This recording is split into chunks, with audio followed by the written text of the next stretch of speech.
Hey, There you are. How are you? Good morning.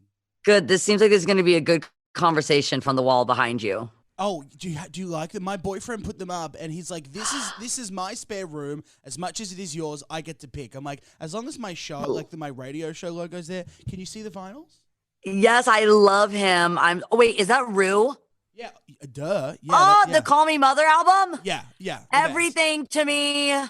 Your boyfriend Yeah, he wins. does. He's got Britney's on there. There's Camp Rock. He loves Camp Rock. A lot of High School Love Musical. this. Yeah, there's Charlie. Casey Musgraves This is is like nostalgic heaven. I'm really into it. he's like he rotates them too. It's like a work roster. He's like, all right, so Christmas, we'll put some Christmas stuff up. I'm like, do what you want. I don't I mind. live, and also you rule for allowing that. That's a self expression that is just the most valuable thing in a relationship. So, slay all day. I have like the comedy vinyls. Like I've got Joan Rivers, her original comedy stand up. Oh, I Mm. mean, that's got to be really worth something. Where'd you get that? Yeah, I got that in LA because like obviously we're in Australia. I got that in LA thrift Of shopping. course, you got that in It LA. was like $3.50. I'm like, I think this is a mistake. Oh, here's three No, dollars that is a fifty. mistake. Bye, and I took That's a it. collector's item. Thank you so much. And it's so good too. I love just listening to Joan when she was like in her 30s. It's ideal. So yeah, welcome to my spare room, Miley Cyrus. Love it. I think that this is very much what my spare room kind of looks like. I actually have some in sync dolls. Is that Spice? Yeah. Oh yeah. Old I've got Spice. I- I've got Spice Girl dolls on my wall. I've got a very similar wall, but see, I put all my Barbies like in this. I had my mom put it in like boxes to preserve Yeah. because I also like, like the Joan, that's just that these things are getting more valuable by the day. Yeah. So I've got them preserved and protected because it's fine art at this point. Yeah. I know what you mean. For some people, they come into this room and they're like, "This is like a creepy American Horror Story vibe. What's going on with all the dolls and all the vinyls?" I'm like, Tell them no. it's museum quality. Thank you, Miley. I see. I knew it. Museum quality. If anyone in the world would get it, it's Miley Cyrus. I'm going to play this audio on loop when people walk into this room to justify the Museum crazy. quality. Museum quality. Museum quality. Hey, it's so good to have you. I've been a big fan for years. I've been looking at the vinyls, but it's great to make this finally happen. We love you. You're amazing. Thank you so much. Oh, this is so cool. Plastic Hearts is out now. The world is sort of vibing. It's a really great album. And I'm so happy for you. Are you sort of buzzing? Are you enjoying riding the hype of it?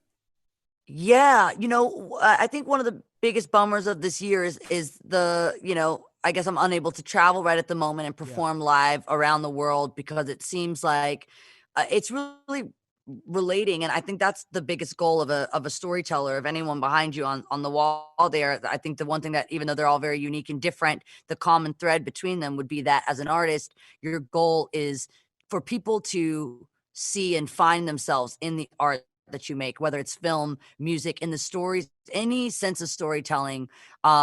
You want people to find themselves in the stories that you're telling that are personal and intimate. And it feels like no matter where it is around the world, whether it's Australia, the US, anywhere that I've spoken to, it feels like everyone's really finding themselves and relating to the music in a way that's makes it very special for me. Yeah, you do that very well, though. One of my favorite records that you've ever put out is Dead Pets.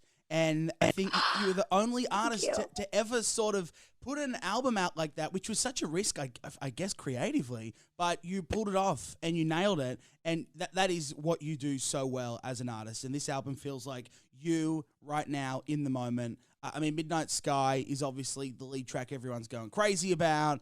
The Stevie Nicks remix is amazing. Why don't we quickly talk about that? How did you get Stevie? I was maybe thinking maybe it's like a connection with your dad. Maybe like, you grew up, you knew her, maybe your dad. How did that work?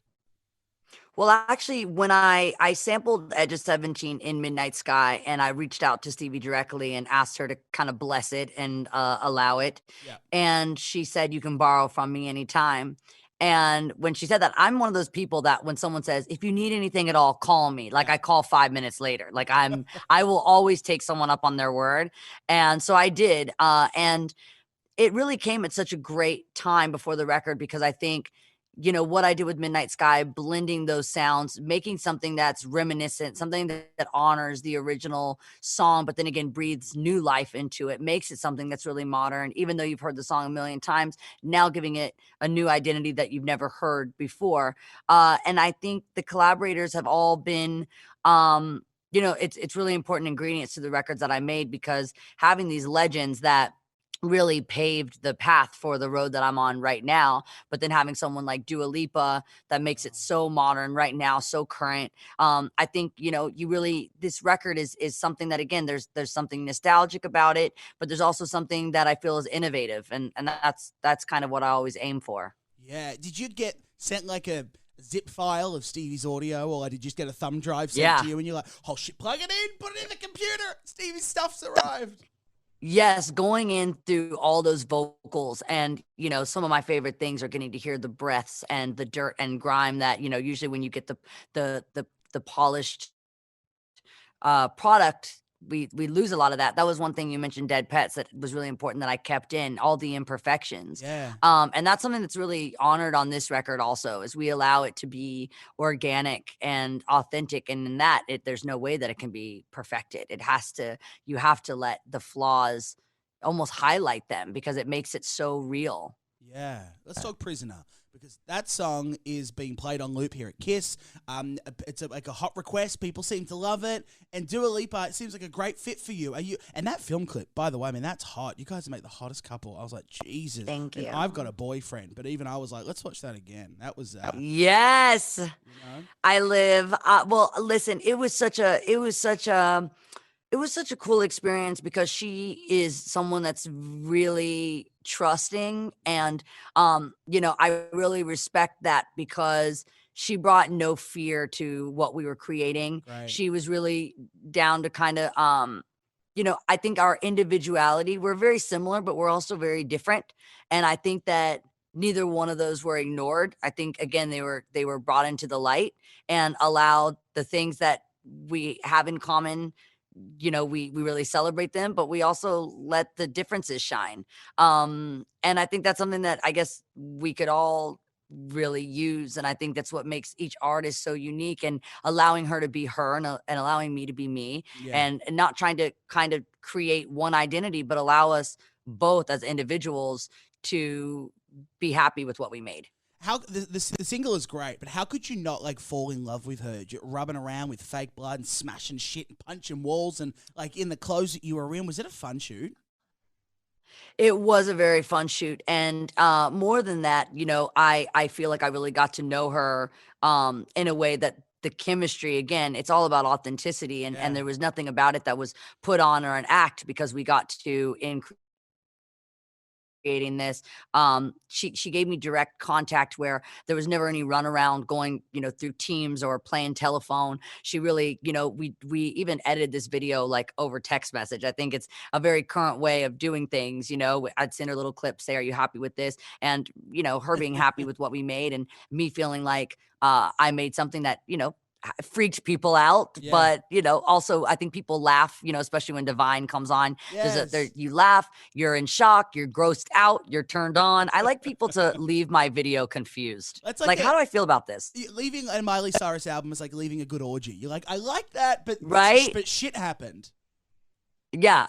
It's always, I like people to just know I'm not sure what happened, but I like it. Yeah, That's what you want. Exactly right. Now album is great. It's out there in the world. People are loving it. They're consuming it. Are you happy? You feeling good? Like, are you in a good spot right now creatively? I know this year's been crap, and it's such a shit question to be like, how have you been this year? But are you? No, there's some guilt with my answer, because I am very, I'm super, super, grateful. I guess the gratitude overrides the guilt of Yeah. feeling, like this year has been really amazing, because I think everyone, I think there's been a little benefit to slowing down, and it's been really reflective. And so that, for a songwriter, can be really beneficial. Yeah.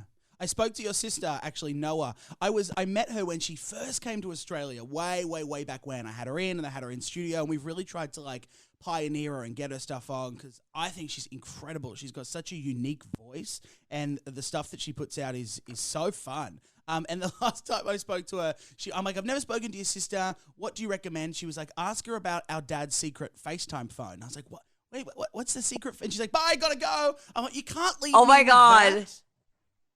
Well, my dad, the thing about my dad's FaceTime phone is he actually doesn't really know how to use it. You Right. have to call him on the non-FaceTime phone before to walk him through, like, even turning the phone on.